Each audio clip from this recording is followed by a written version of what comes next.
If you're thinking about buying a second home in 2023 and you're financing it, watch this video and watch it all the way to the end because there's a lot of information in here that's going to help you. You're going to either give me a thumbs up or a thumbs down, but I got to tell you it's here. Mortgage rates on second homes are going up in 2023. Now, this is according to the Federal Housing Finance Agency, that's FHFA.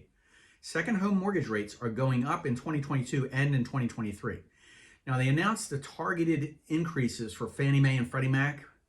Fees on second homes will be increasing. So if you're planning on purchasing a second home, and especially in the state of South Carolina, it's time to start budgeting for a higher mortgage rate. So what does this actually mean for buyers of second homes?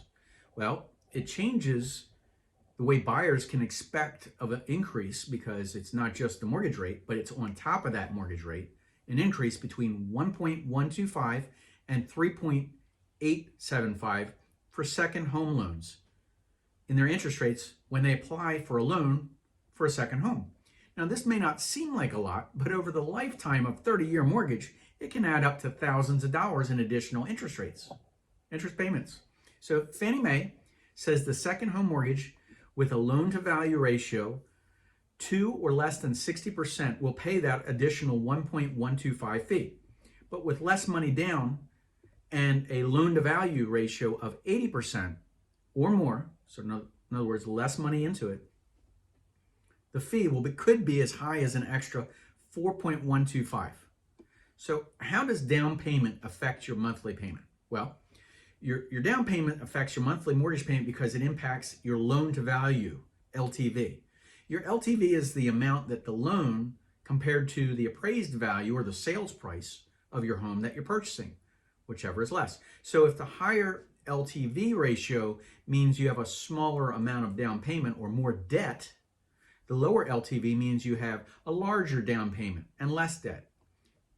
So what they're looking at is banks, it's a risk factor. So for example, if you're financing a $250,000 home with a 20% down payment of $50,000, your LTV would be about 80%. So $200,000 left over, you're putting the 50 down. But if you have a 10% down instead, which is $25,000, your LTV would increase to 90%. So $225,000, because you're only putting $25,000 down of that $250,000. So your monthly payments are going to increase as well, and it's going to make a big difference per year. So putting less money down usually means you're going to have to pay more each month in order to finance your loan over the lifetime.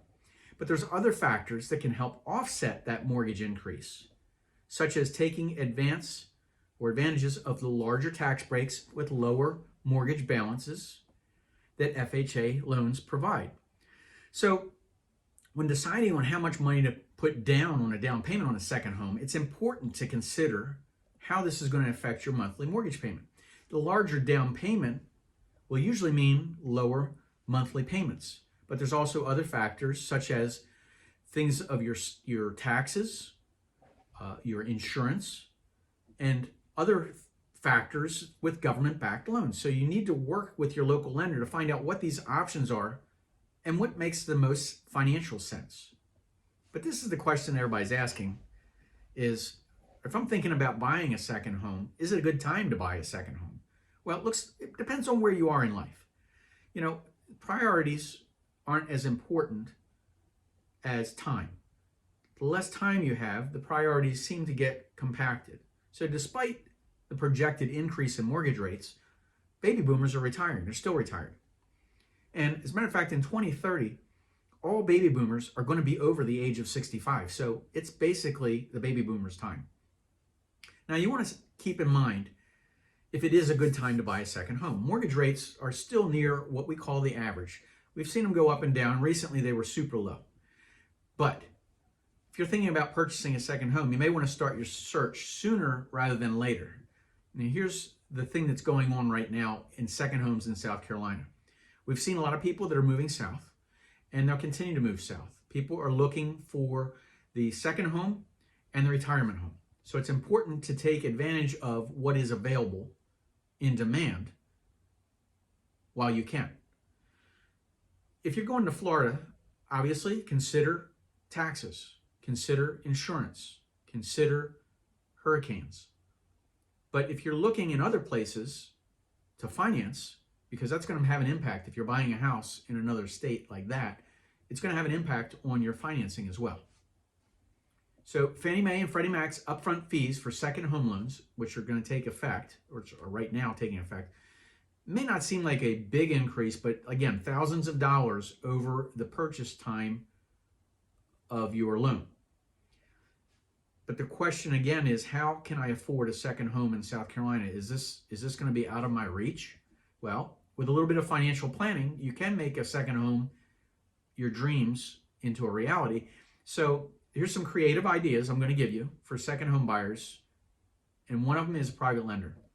One option, we have some local lenders here that will finance second homes, and you might want to consider working with a private lender because these individuals or groups are willing to loan money for a purchase, and again, they have less questions than a bank would have.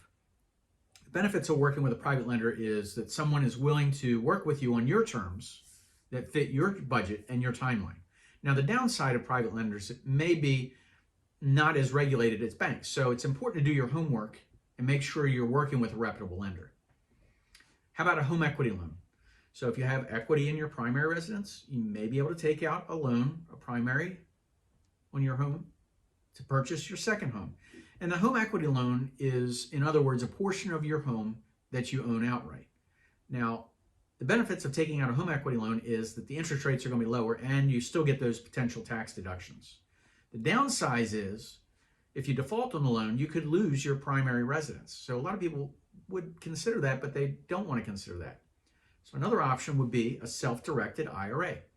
Now, this is an option for financing a second home that uses funds from an IRA that you direct self into an individual retirement account that allows you alternative investments such as real estate.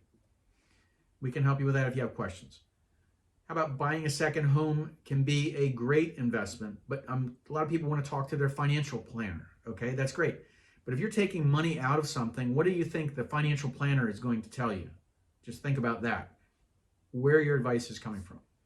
If you're talking to a local real estate expert, the one thing that you want to get is the most out of your real estate investment. So you want to make sure that you know the market inside and out, or that person does as well, and is giving you solid information. You know, your goals for that property will help determine what kind of property that you should be buying first off. But if you want to use it as a vacation spot, you're likely to look at some place that has a popular tourist destination, or you plan to use it as rental income. Okay, you want to look at things like the zoning laws to make sure that it really does work. You know, a lot of people have ideas of Airbnb, but it doesn't work if you can't potentially get blocked from zoning in that area. Now, local market conditions really are the most important thing to consider when looking at a second home, because you want to make sure that the market where you are is stable, okay, and it's healthy, so that over time, long term, you have an appreciation rate of your investment that will grow over time. So there's plenty of options for second home buyers that are looking to stretch their finances a little longer. If you're considering all of your options, you know, pick up the phone. This is what we do every day. It's Jerry with Jerry Pincus Real Estate Experts, 843-839-9870. We can help you find that perfect financing solution and your perfect second home purchase as well. So wherever you are, whatever you're doing, hope you're having a great day. Give me a thumbs up if you enjoy these videos. I like making them for you. Just want to make sure that you're there, and I'll see you in the next video.